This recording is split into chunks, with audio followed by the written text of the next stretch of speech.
149 Meditative Reading. Presence of God. O Lord, teach me to seek you, even when my heart is dry and my mind distracted. Meditation. 1. The simplest way of conversing with God is certainly vocal prayer, properly made, but as the soul progresses in the spiritual life, it is natural for it to feel the need of a more interior prayer, of one that is more intimate, and so it spontaneously turns toward mental prayer. If the divine attraction takes hold of the soul by giving it some sensible devotion, no difficulty is experienced in becoming recollected in God. On the contrary, this exercise becomes extremely easy and pleasant. But it is quite different when the soul is left to itself, especially if an excessive activity of the imagination makes thoughts on a definite subject almost impossible. Saint Teresa remarks that there are many who suffer from these continual wanderings of the mind, in which they go here and there, and are always upset, whether the fault is in their own nature, or whether God permits it. 19. Those who are in this condition are easily tempted to give up mental prayer, which has become so painful that they find it almost impossible. The saint has an entirely different opinion, and insists that even these can apply themselves to mental prayer with profit, although they ought to do it in a somewhat special way.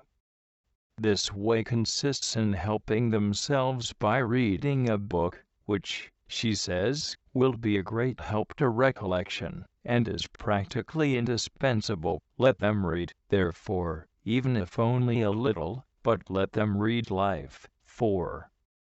This does not mean that we are to spend the time allotted to mental prayer and continual reading. Rather, we should use some devout book in which we can find, from time to time, a good thought which serves to recollect us in God, to put us in contact with Him. Saint Teresa of the Child Jesus, who suffered habitually from aridity, often used this method.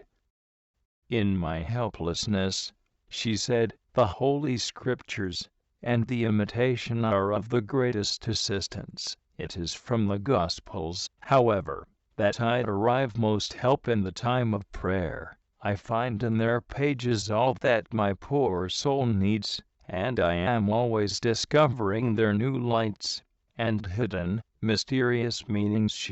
8. 2.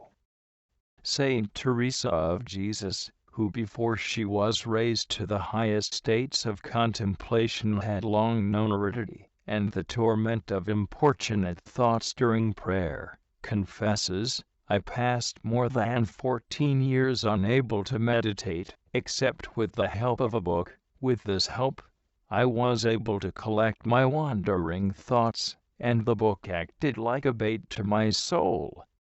Often, I only needed to open the book. Sometimes I read little, at other times much, according to the favor which the Lord showed me. 17 Life. 4. It is important to choose a book which will arouse devotion, such as, in general, the writings of saints. It will usually be preferable to take a book we have already read, and one which we know will be helpful. We may even have marked some passages in it which have made an impression on us, whereas with a new book we would be somewhat lost, and perhaps exposed to the temptation of reading out of curiosity. We must avoid selecting authors who are too speculative, and choose instead those who are more practical and effective, since we are not interested in studying or learning, but in praying, which consists much more in the exercise of love and in the work of the mind. Hence we should read, from time to time, only what is necessary to put the soul in a proper mood for conversing with God. As soon as we have read enough, and it may be only a sentence to arouse in us good thoughts and holy affections which will occupy our mind devoutly, we must stop reading and turn our attention directly to God, meditating in His presence on the thoughts we have read, or savoring in silence the devotion they have awakened in our heart, or even speaking to Him the loving words inspired by the reading. Like birds who, when they drink, bend their heads toward the water, take a few drops, and raising their beaks toward the sky, swallow gradually, and then begin again, let us also bend our heads toward the devout book, to gather a few drops of devotion, and then let us raise them to God, so that our minds may be fully impregnated with these thoughts. In this way, it will not be difficult to finish the prayer which we have begun by reading in an intimate colloquy with God. Colloquy. O Lord, teach me how to seek you. Do not hide from my eyes, for I need to find you, to converse with you, to approach you, O infinite love, to be inflamed and attracted by you. Although I am but dust and ashes, shall I speak to you, O Lord?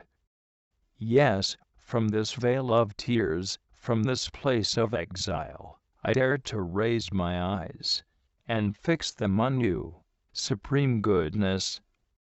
Just as faithful servants and handmaids watch attentively for the slightest sign from their masters, so my eyes are on your hands, O Lord.